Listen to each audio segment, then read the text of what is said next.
জঙ্গি সন্দেশে নওদা থানার ভোলা গ্রাম থেকে মোস্তাকিম মণ্ডল নামের আরও একজনকে আটক করে নিয়ে যায় কলকাতা এসটিএফ। ধৃত বাংলাদেশি জঙ্গি সাপ শেখের সঙ্গে এই মোস্তাকিম মণ্ডলের যোগসূত্র রয়েছে বলে জানতে পেরেছে তদন্তকারী গোয়েন্দারা। তবে জঙ্গি সংগঠনের সঙ্গে মোস্তাকিমের যোগ রয়েছে এটা মানতে নারাজ পরিবার ও প্রতিবেশীরা। মানসিক স্বাস্থ্যের জন্য সবার আগে যে নামটি মনে ভেসে ওঠে সুস্থ মনের ঠিকানা মনোবীক্ষণ। যোগাযোগ নাম্বার 7477799516। বাংলাদেশি জঙ্গি সাপ শেখের বিস্তুত ভাই সাজিবুল ইসলামকে শ্বশুরবাড়ি থেকে আটক করে নিয়ে যায় কলকাতার এসটিএফ। সেই সঙ্গে নওদা থানার ভোলা গ্রাম থেকে মোস্তাকিম মণ্ডল নামের আরও একজনকে আটক করেছে কলকাতা এসটিএফ। মোস্তাকিম ও তার মায়ের মোবাইল ফোনও নিয়ে গেছে তদন্তকারী আধিকারিকরা। গোয়েন্দা সূত্রে জানা গিয়েছে, ধৃত সাপ শেখের কাছ থেকে যে দুটি মোবাইল ফোন বাজেয়াপ্ত করা হয়েছে তার মধ্যে এই সাজিবুল ও মোস্তাকিমের সঙ্গে যে সাপ শেখের যোগ রয়েছে তার প্রমাণ ওই মোবাইলে মিলেছে। মূলত হরিহরপাড়া থেকে গ্রেপ্তার হওয়া আব্বাস ও মিনারুলের মোবাইলের মধ্যে যে হোয়াটসঅ্যাপ গ্রুপ রয়েছে সেই গ্রুপের এরা সদস্য বলে তদন্তকারী আধিকারিকরা জানতে পেরেছে। জানা যায়, মোস্তাকিম মণ্ডল কাঁচের কাজ করত। 2 বছর আগে বিয়ে হলেও বিবাহ বিচ্ছেদ হয়ে যায়। ব্যাঙ্গালোর ও দিল্লিতে এসি চালানোর মিস্ত্রির কাজে গিয়েছিল সে। সাজিবুলের সঙ্গে ভালো পরিচয় ছিল মোস্তাকিমের।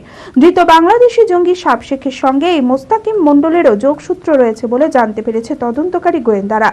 তবে জঙ্গি সংগঠনের সঙ্গে মোস্তাকিমের যোগ রয়েছে এটা মানতে নারাজ পরিবার ও প্রতিবেশীরা।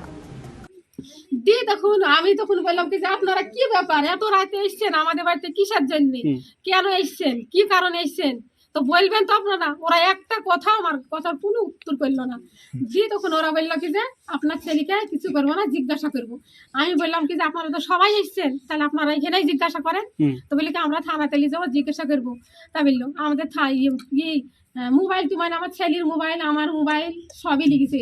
আর এটা আমরা বলছি আমার ছেলে তো চোর না, ডাকাত না, আমাদের ভয় লাগবে।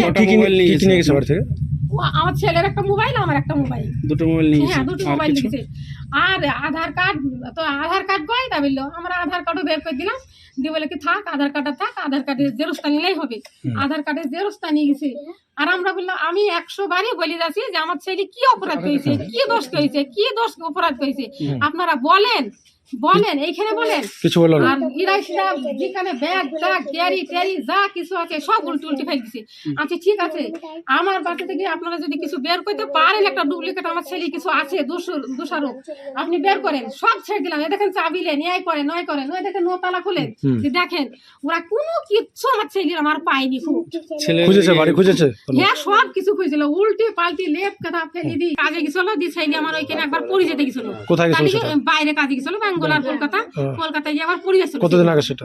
হ্যাঁ, কতদিন, অনেকদিনই হয়েছে। মানে ছেলে আমার প্রথম গেছিল, গিয়ে কাজ দিলে গেছিল। কত বছর হবে? আমার যাওয়া কম করে 10 বছর। 10 বছর আগে। হ্যাঁ, আর একবার গেছিল সেই ইয়াতে, দিল্লিতেও ছেলে আমার একবার গেছিল, 13 দিন কাজ দিলে গেছিল। আমি একটা লোকের হাত পা ধরে ব্যাগারটা করে ছেলে আমার বেল লাগার লোক ছেলে আমার বাড়িতে দিয়েছিল। দিল্লিতে কি কাজে গেছিল? এই এসিও আমার ছেলে মিস্ত্রি হয়েছিল। আমার তো একটাও দেয়নি যে কি কারণে ধরিলি গেল, কেন ধরিলি গেল, আমাকে তো কিছুই বললো না। আমার ছেলে তো দোষারিক না, চুরি করে না, ডাকাত করে না, মস্তানি করে না, কোনো কিছুই করে না। মানুষের একটা কাজ করতে গেলে এতটুকু ছেলে আমার ছেলে নয় করে। বাড়ি থেকে বসে কোনো মোবাইলে হোয়াটসঅ্যাপ গ্রুপে অনেকজন একসঙ্গে কথা বলতো? না না না, কোনো কথাই নাই।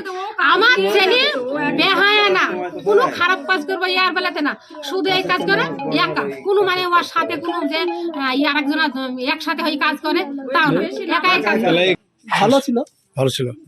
এলাকায় কি কাজ করতো? এলাকায় কাজ করা বলতে গেলে কাছের কাজ, তাছাড়া যে কই আমরা দেখিনি যে কাউরে কিছু লাড়লো কিংবা কিছু করলো, কি কোন জায়গায় বন্ধু বান্ধবের সাথে গোলাগুলি করলো, সেরকম না।